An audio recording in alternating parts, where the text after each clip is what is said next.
Okay, guys, slide 4 of our 80s unit, relatively short unit here. And we will start with a phenomenon known as young urban professionals. They get the nickname Yuppies because of Y-U-P, young urban professionals, Y-U-P, Yuppies. Okay? Yuppies are young, very, very rich people. These are individuals who make a whole lot of money in financial service jobs, like investment bankers or stockbrokers. Okay? And oftentimes they're very young 30 somethings that have more money than God. Okay? And they love to show it. Okay? They make sort of consuming as many materialistic goods as possible a way of life. In fact, there was a saying during the decade, whoever dies with the most toys wins. So the goal was to accumulate as much stuff as you could. They bought on credit, traveled the world, and here you see just a picture of a typical 80s, yuppie businessman. They would wear, the fanciest suits, Gucci suits, Rolex watches, drive BMWs, talk on these new portable phones. They were cutting edge of everything, just to show off that they had money. Okay? Yuppies became sort of a status symbol to acquire. Okay, to be described as a yuppie. Okay. Now, computers, as the 80s really becomes the technology kind of decade as things take off. It started in the 70s, but really it's the 80s when things get going and people start owning computers rather than just businesses. During the decade, we see IBM going up and Apple going down. IBM would be the choice for most home computers, but both Apple and IBM are going to be affected by Bill Gates and his company Microsoft. Okay? Gates develops an operating system called Windows. There you see the Windows logo there.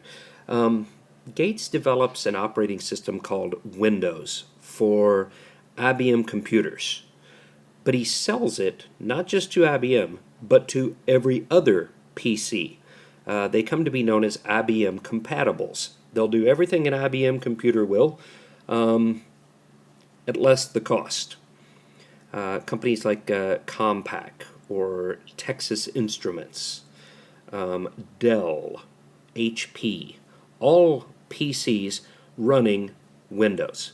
Because Gates discovers, and this is the true genius behind Bill Gates here, Gates discovers very early on that the real money to be made in computers is not in the machines. It's not in building and selling the computers. It's in software. And every computer needs an operating system to run it. And Gates is going to put his operating system in every PC. And because there's so many PCs out there, he's got to sell so many copies of his operating system. Because while you may buy only one computer, you're going to buy 20 different pieces of software to use on it. So Gates' real genius is in discovering that the money to be made here is not in the building and selling of the computers. It's in designing and selling the software for them. And Microsoft and Windows will make Gates a very, very rich man. Let's talk about space here briefly. NASA will sort of change gears here.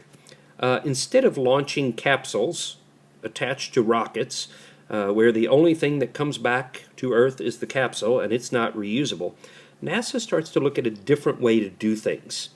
They start to build, instead of capsules, space shuttles. A shuttle is something that takes you back and forth between two things, right? Well, the space shuttle is going to take you back and forth between Earth and space, over and over again. Here you see a picture of a space shuttle, and there's another one right there. A space shuttle takes off straight up like a rocket because it's attached to rockets, but it lands like an airplane here in the desert. Okay? That way it's reusable. You can use the same one over and over again. Okay? The first space shuttle will be Columbia, named for Christopher Columbus, the explorer. The District of Columbia, Washington, D.C., named after Columbia, or Columbus, and so forth. But Columbia will be the first space shuttle. It is launched in 1981. Launched and successfully landed, reusable, to be used over and over again. Okay? We get another first here in 1983 as Sally Ride will become the first female American astronaut. And here you see a picture of Sally Ride right there. In 1986, the Space Shuttle Challenger will become known for a very bad reason. Just 70 seconds after takeoff on live national television, the Space Shuttle Challenger will explode. Right here. Okay. It's on live national television. People are in person watching it. It's just about to leave visual range where you can see it with the naked eye when suddenly disaster strikes. The solid rocket boosters that it's attached to on launch explode. All 7 astronauts on board are killed, including this woman. Named Christa McAuliffe. And here is Christa McAuliffe right there. Okay. This is significant because Christa McAuliffe is not NASA personnel. She's a teacher. The first civilian to go into space. McAuliffe won a contest. NASA wanted to be the first to send a civilian into space. People could apply. McAuliffe applied and beat out hundreds of thousands of people who wanted to be the first civilian in space. She is a teacher, a middle school science teacher in, I forget where. I want to say Florida, but I'm not sure. McAuliffe wins the contest. She goes through training with the other astronauts and is on board Challenger when it explodes.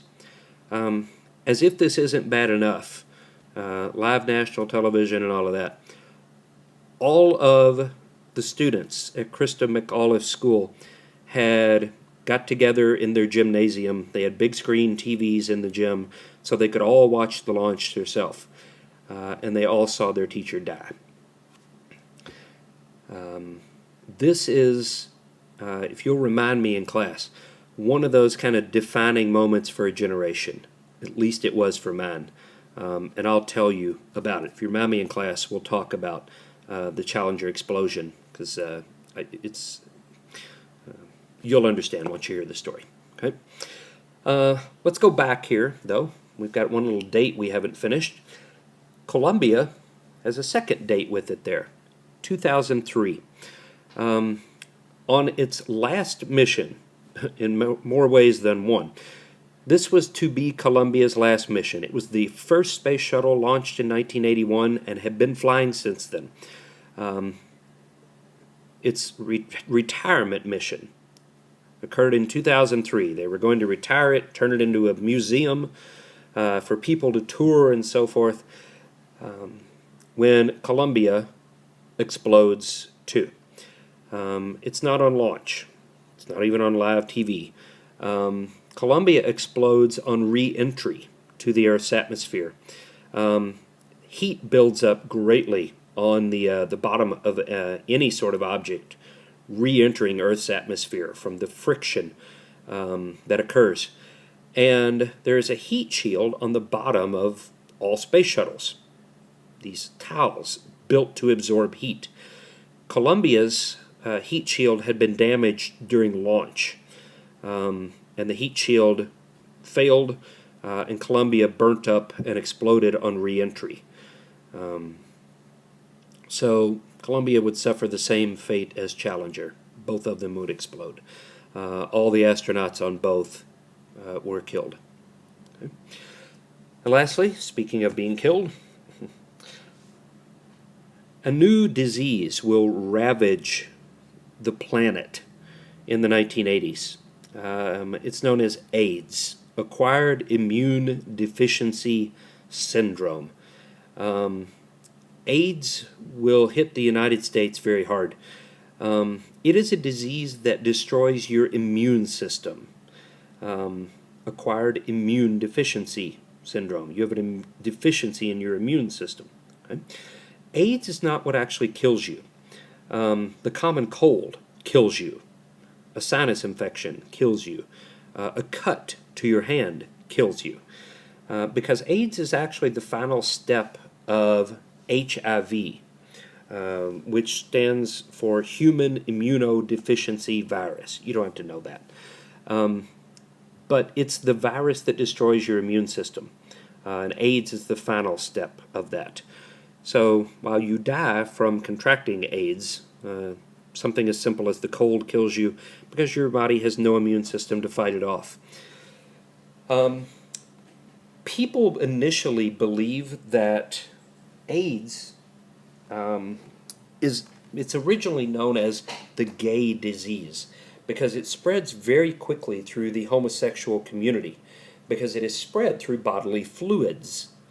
Then it starts spreading through the drug community as people share needles. So a lot of people believe that AIDS is God's way of getting back at these bad people, homosexuals and drug users.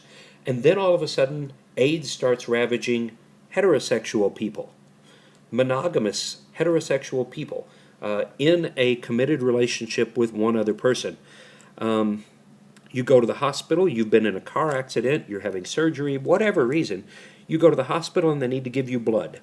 And they give you blood, and turns out the person who donated blood had AIDS. They didn't know they had AIDS because AIDS can take years to show up. And we didn't know to test for it then. We didn't even know what it was. AIDS, as it turned out, didn't care if you were rich or poor, gay or straight, black or white, druggy or clean. It affected everybody. And we're still dealing with it today. We still can't cure AIDS. We've learned how to allow people to live longer with it. But AIDS is still taking people from us even today.